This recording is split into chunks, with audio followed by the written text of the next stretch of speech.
week-end à Bye tous. bye. Bon week-end. Bonne soirée. Merci, Joe. Bonne soirée. Bonne soirée. Bon, voilà, pour l'instant, il est déjà 17h20. On va parler à Marie-Ange Jeudi. Elle est directrice des Anges de l'Espoir. Bon après-midi, Madame Jeudi. Bon après-midi, Monsieur Jean-Ernst. Ça va bien, Madame Jeudi? Oui, ça va très bien pour vous. Moi, ça va toujours bien, même quand ça va mal, Madame Jeudi. Donc, ça veut dire que ça va vraiment toujours bien. Alors, dites-moi, parlez-nous un petit peu des Anges de l'Espoir. Bon, les Anges de l'Espoir, c'est un organisme, c'est une association. Notre siège social, c'est à Saint-Michel, pas loin de CPAM. C'est une association qui a pour mission de briser l'isolement. Nous sommes existés depuis 2013. Notre mission vise, nous aidons les femmes violentées, les personnes âgées seules, les jeunes en difficulté à travers de nos missions. Et quand on parle de briser l'isolement, 60% de nos activités réservées, c'est pour les professionnels de la santé. Mais depuis 2016, M. Jean-Ernst, nous aidons les médecins étrangers à nous les accompagnant dans le processus pour avoir leur licence ici au Canada. Alors, les Anges de l'Espoir est le carrefour pour les médecins étrangers. C'est une association qui compte plus de 750 médecins. Bon Dieu. Alors, Madame Jeudi, vous êtes plus jeune que moi dans le quartier. Vous n'êtes pas venue nous saluer en disant on est là et c'est la première fois qu'on se parle quand même, Madame Jeudi. Je pense que non, c'est pas la première fois. On a eu quelques entrevues ici à la radio. À CPAM quand même, et c'est sur le programme des médecins. C'est un programme OK. Oui, qui prend beaucoup le temps de Madame Jeudi. Le dimanche matin, avec Asma Hortelou. Ah, OK, non, je n'ai jamais eu d'entrevue avec Madame Asma. Alors, je ne sais pas, mais de toute façon, vous n'êtes pas venu officiellement nous dire bonjour, mais on se retrouvera et aujourd'hui on fait connaissance, n'est-ce pas? Vous nous parlez de 750 médecins qui sont membres, médecins diplômés à l'étranger naturellement, qui sont membres de votre organisme. Est-ce que vous réussissez à les aider à se placer, à travailler au Québec? Écoutez, M. Jean-Ernst, ce travail que nous faisons au cœur de l'organisme des Anges de l'Espoir, c'est pas une mince affaire, parce que je pense que vous êtes au courant, le problème des médecins étrangers ici au Canada, et justement, ce programme est dû à un besoin criant, c'est depuis 2016. Aujourd'hui, nous sommes victimes de nos succès, hein, justement. Si nous comptons 750 médecins, il y a plus de 750 médecins qui viennent vraiment de partout dans le monde et pour prendre des cours avec nous. Il y en a même qui prennent les cours avec nous depuis chez eux, depuis l'étranger, mais la majorité sont ici avec nous sur le sol canadien. Mais le travail que nous faisons, nous prenons les médecins pour les accompagner à préparer les examens du Collège des médecins du Québec. Oui, la question, est-ce que nous arrivons à les aider? Et oui, grâce à nos services d'accompagnement, il y a plus d'une centaine de médecins qui sont dans le système, hein, qui travaillent comme médecins. Et il y en a d'autres qui sont en résidence et même l'externat. Oui, c'est pas facile, c'est très difficile, mais grâce à la persévérance et puis avec la qualité du travail que nous avons mis en place, les médecins qui fréquentent l'association, on appelle les Anges de l'Espoir, la famille des médecins étrangers. Ils ont une famille pour les écouter. Il faut dire, Monsieur Jean-Ernst, quand on a commencé ce programme, nous avons, les médecins, il y avait beaucoup de médecins qui étaient vraiment dans un état, il y en a beaucoup qui étaient vraiment au bord de la dépression. Ça veut dire que notre approche, nous avons une approche vraiment psychosociale. Nous les aidons le côté psychologique et puis les appuyons, les aider à préparer l'examen du collège des médecins.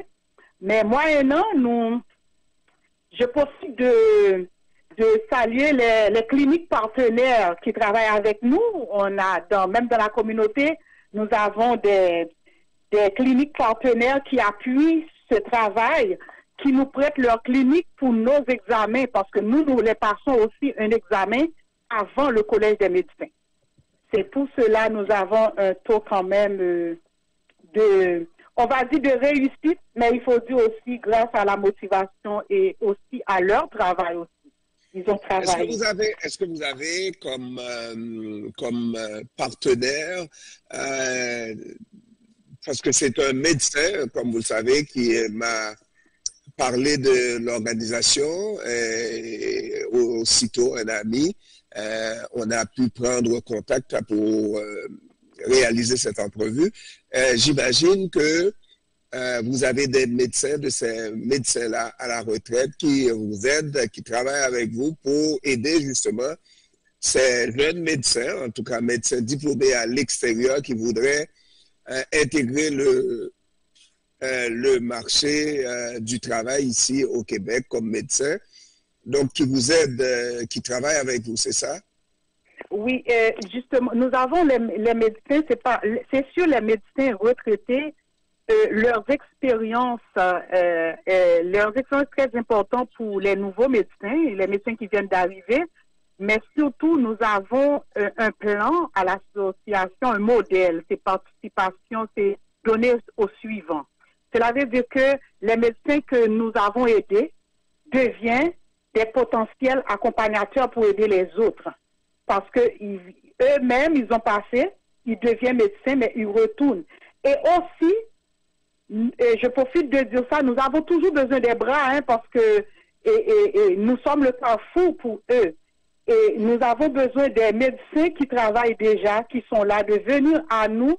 Et on a plusieurs médecins qui sont dans le système, qui travaillent, qui travaillent comme médecins, mais qui nous appellent. Nous avons certains qui viennent pour nous donner des cours pour les nouveaux arrivants.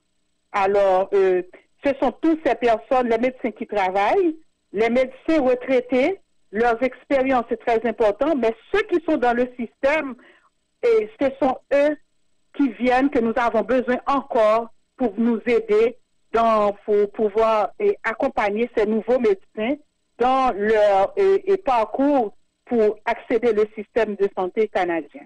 Expliquez-nous ce qui se passe exactement lorsqu'un médecin, parce qu'on semble accorder, parce que c'est un bout très important, beaucoup d'importance donc à ces médecins qui sont diplômés, ont une expérience dans leur pays et qui arrivent ici, qui n'ont pas de qualification pour travailler.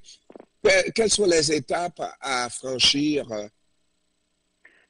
Les étapes à franchir, on a la voie qui s'appelle la voie du permis régulier, qui est la voie, c'est le Collège des médecins demande 3 étapes à ce qu'un médecin puisse passer pour avoir accédé au système.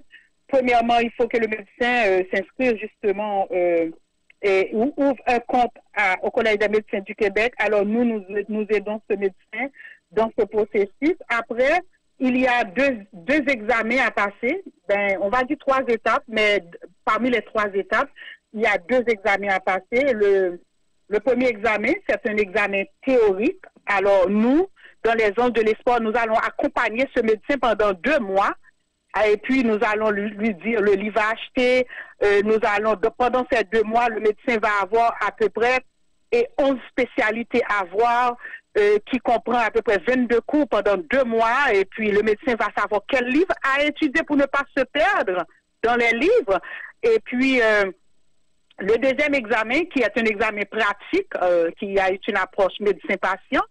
Alors, nous allons aider ce médecin à préparer cet examen, mais ça nous prend 3 mois pour les aider à préparer cet examen. Et c'est à ce moment-là, M. Jean-Ernst, qu'il y a les cliniques qui rejoignent à nous, qui nous prêtent sa clinique une journée. C'est comme un exemple.